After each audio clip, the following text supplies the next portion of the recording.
За энэ мэдрэмжийг нэг үгээр хэлчихээс ямар вэ? Гоё энэ болохоор зүгээр дэлхийг сүйж зөдөдөө байна. Энэ эвгүй юм. Тэгээд их чинь надаа ерөөхдөө хоолны дэглэм болж байгаа юм дасгал хийж байгаа хүмүүс байгаа шүү дээ. Тэгээд мод яг хажууд ингээ хоол хийгээд байгаа бол өөрийгөө даун хийх гэдэг юм бас нөгөө талаас тийм байвал гоё. Яг л би бол дэглэм болж байгаа.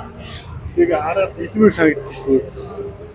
Биднес та хоол хийсэн шүү дээ тий. За. Тэгээ яг энэ мэдрэмж яг ямар байд юм бэ? Нэг үгээр тодорхойлж хэлвэл Өөрөө яасан бэ?